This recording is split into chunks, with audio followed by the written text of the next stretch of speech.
This channel does not promote any violent, harmful, or illegal activities. All content provided by this channel is meant for an educational purpose only. স্বাস্থ্য সাথীর টাকা হাতাতে শিশুর জীবন বাজি, মিথ্যে report দেখিয়ে শিশুর অস্ত্রোপচার করিয়ে টাকা হাতানোর চেষ্টার অভিযোগ। আমি কথা বলবো সুব্রতোষ আমাদের প্রতিনিধির সঙ্গে। সুব্রতোষ, ঠিক কি অভিযোগ? দেখো, ভুতনি এলাকার মালদার ভুতনি এলাকার এক শিশু, এবং সেই শিশুকে প্রথমে তার পেট ব্যথা হয় বলে অভিযোগ, এবং তারপরে সে পেট ব্যথা হওয়ার জন্য স্থানীয় এক হাতুড়ে চিকিৎসকের কাছে সে দেখায় এবং পার্টিকুলার একটি ডায়াগনস্টিক সেন্টারের নাম তিনি করেন এবং সেখান থেকে টেস্ট করে আনতে বলেন। এবং তারপরও সেখান থেকে তারা না করে একটি মালদা শহরের একটি বিখ্যাত পরিচিত একটি বড় নার্সিংহোম থেকে সেখান থেকে তারা টেস্ট করান, এবং কিন্তু তাতে দেখা যায় যে কিছু হয়নি, স্বাভাবিক আছে। এরপরে সেই হাতুড়ে চিকিৎসক তাদেরকে যে নির্দিষ্ট করে দিয়েছিলেন ডায়াগনস্টিক সেন্টার, সেখানেই আবার করাতে বলেন। তারপরে তারা বাধ্য হয়ে সেখানে করান, এবং সেখানে নাকি তার দেখা যায় রিপোর্টে তার যে অসুখের কথা বলা হচ্ছে সেটা তিনি নিজেই আগে স্থির করে নিয়েছেন, এবং এরপরে তাকে আবার পার্টিকুলার একটি নার্সিং হোমে নিয়ে যাওয়া হয় কালিয়াচকে, এবং সেখানে তাকে অ্যাপেন্ডিক্সের অপারেশন করা হবে বলে জানানো হয়।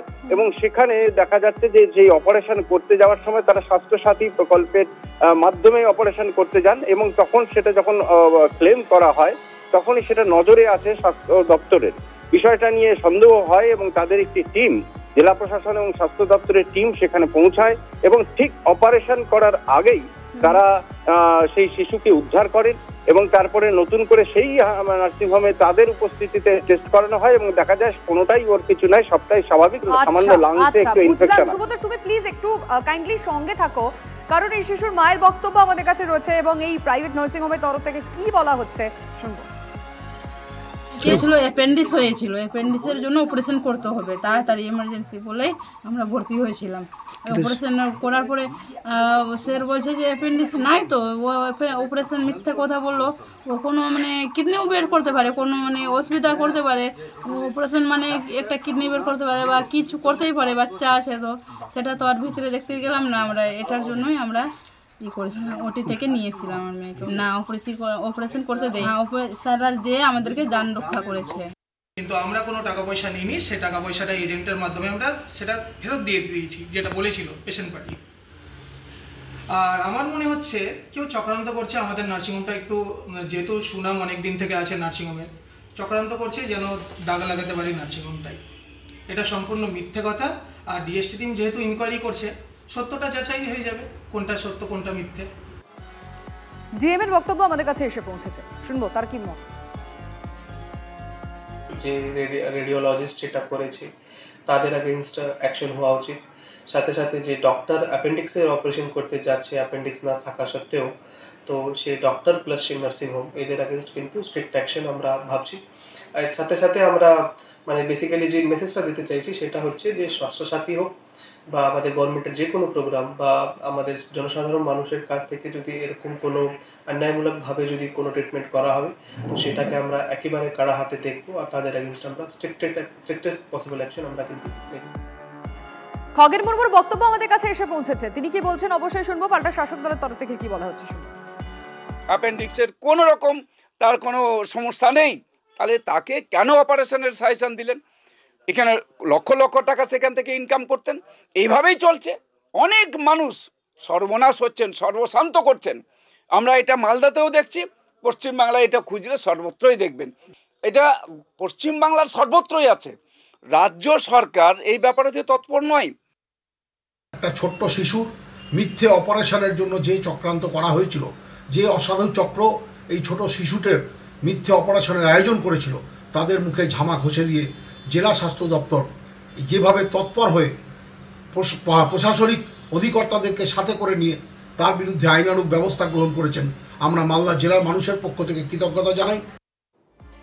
26 ভোটের আগে অবশেষে রাজীব কল্যাণ সন্ধি। আচমকা কল্যাণ বন্দ্যোপাধ্যায়ের বাড়িতে রাজীব বন্দ্যোপাধ্যায়।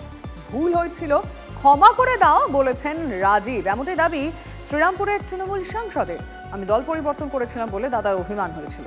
কল্যাণ সাক্ষাতের পর মন্তব্য রাজীব বন্দ্যোপাধ্যায়। শুধু রাজীব বন্দ্যোপাধ্যায় নন, এদিন উত্তরপাড়ার প্রাক্তন বিধায়ক প্রবীর ঘোষালও দেখা করেন কল্যাণ বন্দ্যোপাধ্যায়ের সঙ্গে। 2021-এর ভোটের আগে দুজনেই তৃণমূল ছেড়ে বিজেপিতে যোগ দিয়েছিলেন। ভোটে হারার পর আবার তৃণমূলে ফিরে আসেন রাজীব বন্দ্যোপাধ্যায়, প্রবীর ঘোষাল। কিন্তু অসন্তোষ প্রকাশ করেছিলেন কল্যাণ বন্দ্যোপাধ্যায়। পরিস্থিতি এমন জায়গায় দাঁড়ায় যে নিজের জায়গায় রাজীব কোণঠাসা হয়ে পড়েন। তাকে দল দায়িত্ব দিয়ে ত্রিপুরায় পাঠিয়ে দেয়। তারপর 24-এর লোকসভা ভোট গিয়েছে, তবু কিছুতেই কল্যাণ রাজীব দুই বন্দ্যোপাধ্যায়কে এক মঞ্চে বা এক অনুষ্ঠানে দেখা যায়নি। অবশেষে আজ কল্যাণ বন্দ্যোপাধ্যায়ের বাড়ি গিয়ে দেখা করলেন রাজীব বন্দ্যোপাধ্যায়, প্রবীর ঘোষাল। দল তো তোমার প্রতি কোনো অবিচার করেনি, তাহলে তুমি কেন তৃণমূল ছেড়েছিলে? রাজীবকে বললেন কল্যাণ। আর তারপরেই তৃণমূল সাংসদের মন্তব্য দিদি যখন গ্রহণ করেছেন, তিনি কেন কিছু বলতে যাবেন? ও আজ আমার সঙ্গে দেখা করতে এসেছিল, দেখা করলো, বললো দাদা ভুল টুল হয়েছে, ক্ষমা করো। ঠিকই আছে, পুরোনো লোক তো। আর প্রবীরদা তো অনেকদিন ধরেই রয়েছে, জয়েন করেছে। প্রবীরদা তো বিভিন্ন প্রোগ্রামেই রয়েছে। 2026-এ নির্বাচন আসছে, সবাইকে নিয়ে তো চলতে হবে, সবাইকে নিয়ে কাজ করতে হবে। দল কাকে কি দায়িত্ব দেবে, কি করবে, সে তো পরের ব্যাপার। কিন্তু এখন তো অনেক বড় কাজের মধ্যে ভোটার লিস্ট নিয়ে বিভিন্ন কাজ আছে, তাতে থেকে সবাইকে 34 জন যে দিদি একটা কমিটি তৈরি করে দিয়েছে, তার মধ্যে রাজীবও আছে, আমিও আছি। অতএব সবাই মিলে কাজ করতে হবে। দেখা করতে এসেছিল। এমনি তো ব্যক্তিগত তো আমার সঙ্গে কোনো কিছু নেই। আমার একটা দুঃখ ছিল, কষ্ট ছিল যে তৃণমূলের থেকে কেন চলে গেলে, কারণ তোমার তো কোনো প্রতি তো দলের কোনো অবিচার হয়নি, দল কোনো ইয়ে করেনি। এটা আমার একটা অভিমানের জায়গা ছিল। যেহেতু আমি এক জায়গায় অন্য দল পরিবর্তন করেছিলাম বলে দাদা মানা করেছিলেন, সেই সময় ওনার অনেক অভিমান হয়েছিল। তারপর থেকে একটা গ্যাপ ছিল। আজকে যখন শ্রীরামপুরে এসেছি, তখন আমার মনে হলো একবার দাদার সাথে আমি গিয়ে একটু সৌজন্য সাক্ষাৎ করে আসি। এবং দাদাকে আমি বললাম আপনি যদি থাকেন আমি যাব, এবং দাদাও ডেকেছিলেন। তাই সকালে এলাম, দাদার সাথে একটু সৌজন্য সাক্ষাৎ করে গেলাম। রাগের আবার কি, দাদা ভাইয়ের সম্পর্কের মধ্যে ভালোবাসাও থাকবে, রাগও থাকবে, অভিমানও থাকবে, অভিযোগও থাকবে। সুতরাং এটা নিজেদের ব্যাপার। এবং দাদার সাথে আজ দেখা হয় অত্যন্ত ভালো লাগলো। দাদাও জড়িয়ে ধরলেন, আলিঙ্গন করলেন।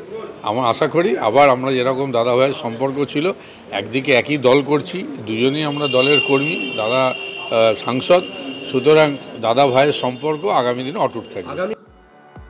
বিধানসভা ভোটের আগে চার্টার্ড বিমানে চেপে দিল্লিতে গিয়ে বিজেপিতে যোগ দিয়েছিলেন রাজীব বন্দ্যোপাধ্যায়। বিজেপির টিকিটে রাজীব হেরে গিয়ে তৃণমূলে ফিরে এসেছিলেন। আর তারপরেও রাজীবকে গদ্দার, দুর্নীতিগ্রস্ত বলে আক্রমণ করেছিলেন শ্রীরামপুরের তৃণমূল সাংসদ। কি বলেছিলেন সেদিন শোনাবো। কুণাল ঘোষের কাছে গেল, কি করলো না করলো আমার কিচ্ছু এসে যাচ্ছে না। Rajib Banerjee value is zero, সেটা প্রমাণ করে আমরা দেখিয়ে দিয়েছি। এরপর ওকে নিলে কি উপকারিতা হবে না উপকারিতা হবে, কুণাল যদি ডিসাইড করবে, বা ওপরের লেভেলের যখন যারা ডিসাইড করবে। দিদি তো কালকে একটা কথা বলেছেন পরিষ্কার করে, যে গদ্দারদের নেওয়া হবে না। এখন সেই প্যারামিটারটা কি, সেই প্যারামিটারটা তো নিঃসন্দেহে মমতা দি এবং অন্যান্য নেতারা ঠিক করবেন। শীর্ষ নেতৃত্বরা যা ডিসিশন নেবেন তা তো সবাইকে মেনে চলতেই হবে, আমাকেও মেনে চলতে হবে। তবে আমি জানি না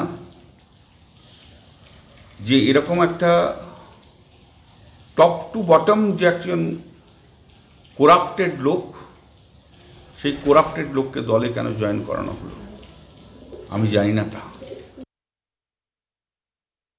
কল্যাণ বন্দ্যোপাধ্যায় আমার শ্রদ্ধেয় অভিভাবক, তার সাথে আমার ভালো সম্পর্ক। আমার এই দল ছাড়াটায় উনি এত দুঃখ পেয়েছিলেন, সেই শোক এখনও তিনি ভুলতে পারেননি। তাই তিনি কিছু বক্তব্য রেখেছেন, সেটা তার ব্যক্তিগত মত। দল যখন সিদ্ধান্ত নিয়েছে জয়েন করানো, সুতরাং এটা দলের সর্বোচ্চ নেতৃত্বের সিদ্ধান্ত। সুতরাং আমি জয়েন করেছি, আশা করি এসব থাকবে না। সবার সাথে আমার সুসম্পর্ক ছিল, আছে, থাকবে। তৃণমূলে ফেরার আগে কল্যাণ বন্দ্যোপাধ্যায়ের আক্রমণ প্রসঙ্গে রাজীব বন্দ্যোপাধ্যায় ঠিক কি বললেন সে তো আমরা শুনলামই, কিন্তু তার পাশাপাশি আমাদের নজর থাকবে যাদবপুরের দিকেও। তার কারণ যাদবপুরে শিক্ষামন্ত্রী ব্রাত্য বসুর উপর হামলা সেটিং তত্ত্ব করছেন শুভেন্দু। মন্ত্রী কর্মসূচি করতে এলে পুলিশের ব্যবস্থা থাকবে না কেন, প্রশ্ন বিরোধী দলনেতার। হিন্দু ভোট কাটতে সিপিএমকে নামিয়েছে তৃণমূল, এমনটাই দাবি করছেন শুভেন্দু অধিকারী। যাদবপুরে তো প্রাপ্ত বসু অতিক্রমণের দ্বারা আক্রান্ত হন। গট আপ সেটিং ইয়েস কেন সবাই জানে মন্ত্রী কর্মসূচি করতে আসবেন কেন? এক নম্বর, কর্মসূচি যদি করতে আসেন পুলিশের ব্যবস্থা থাকবে না কেন? ফুল সেটিং, হিন্দু ভোট কাটবো, মমতাকে রাখবো। হিন্দু ভোট ভাগার জন্য সিপিএমকে নামিয়েছে। 12টা লোকসভা সিট জিতেছে হিন্দু ভোট জিতে। শুভেন্দু অধিকারীর বক্তব্য আপনাদেরকে শোনালাম এবং এক্ষেত্রে যাদবপুরের ঘটনায় সম্পূর্ণভাবে সেটিং তত্ত্ব সামনে রাখছেন শুভেন্দু অধিকারী। যাদবপুরে শিক্ষামন্ত্রী ব্রাত্য বসুর উপর হামলা সেটিং, এমনটাই বক্তব্য তার। মন্ত্রী কর্মসূচি করতে এলে পুলিশের ব্যবস্থা থাকবে না কেন প্রশ্ন তুলেছেন শুভেন্দু অধিকারী। আরেকবার আপনাদের শোনাবো তিনি কি বললেন। যাদবপুরে তো প্রাপ্ত বসু অতিক্রমণের দ্বারা আক্রান্ত হন। গট আপ সেটিং ইয়েস কেন সবাই জানে মন্ত্রী কর্মসূচি করতে আসবেন কেন? এক নম্বর, কর্মসূচি যদি করতে আসেন পুলিশের ব্যবস্থা থাকবে না কেন? ফুল সেটিং, হিন্দু ভোট কাটবো, মমতাকে রাখবো। হিন্দু ভোট ভাগার জন্য সিপিএমকে নামিয়েছে। 12টা লোকসভা সিট জিতেছে হিন্দু ভোট জিতে। এখানে শুভেন্দু অধিকারী যে বক্তব্য সামনে রাখছেন, হিন্দু ভোট কাটতে সিপিএমকে নামিয়েছে তৃণমূল।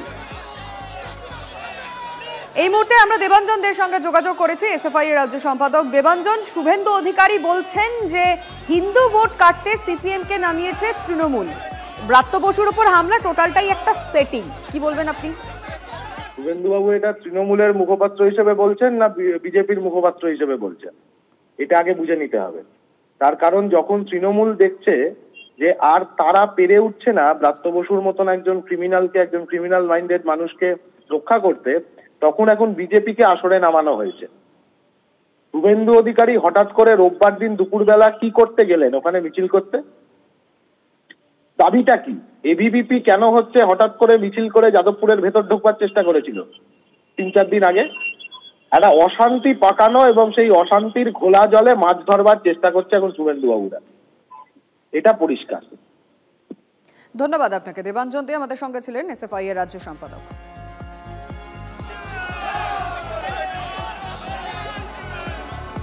যাদবপুর কাণ্ডের প্রতিবাদে পথে বিজেপি, ক্যাম্পাসে বিশৃঙ্খলার জন্য বাম তৃণমূলকে নিশানা। নবীনা সিনেমা হলের সামনে থেকে শুরু করে যাদবপুর থানার কাছে শেষ হয় সেই মিছিল। নেতৃত্ব দেন শুভেন্দু অধিকারী।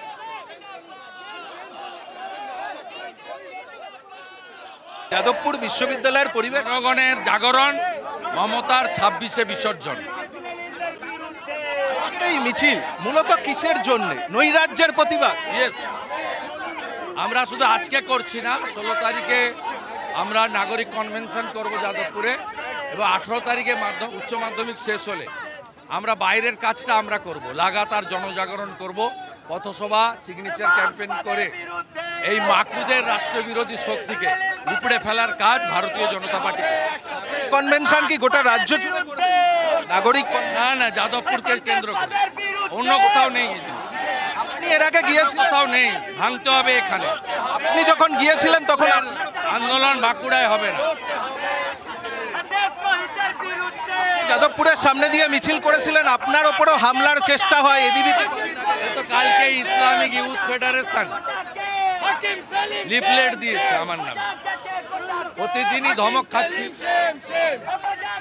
পরশুদিন ফারাক্কা থানার সামনে কিছু নির্দিষ্ট মানুষ তারা স্লোগান দিয়েছেন, আমি এগুলো ভয় করি। রাষ্ট্রের পক্ষে, সনাতনের পক্ষে, অন্যায়ের বিরুদ্ধে লড়াই করার ক্ষেত্রে কোনো ভয়ের কোনো কারণই নেই। জট কাটতে কাল যাদবপুর বিশ্ববিদ্যালয় বৈঠক, সহ উপাচার্য রেজিস্ট্রারের ক্যাম্পাসে অচলাবস্থা কাটাতে পড়ুয়াদের রাজ্যতে সায় বিশ্ববিদ্যালয় কর্তৃপক্ষের। কাল সকাল 11:30টায় পড়ুয়াদের সঙ্গে বৈঠক বিশ্ববিদ্যালয় কর্তৃপক্ষের। সহ উপাচার্য রেজিস্ট্রারের সঙ্গে বৈঠকে থাকতে পারবেন প্রতিটি ছাত্র সংগঠনের 2 জন করে প্রতিনিধি। দেশের অর্থনীতিতে গতি সঞ্চার করার সময় ট্রাক চালকরা প্রায়শই তাদের স্বাস্থ্যকে উপেক্ষা করেন এবং এই অবহেলা রাস্তায় ব্যয়বহুল হয়ে ওঠে। ট্রাক চালকদের তাদের স্বাস্থ্যের যত্ন নেওয়া কেন গুরুত্বপূর্ণ, তাতে দেখুন এই প্রতিবেদন।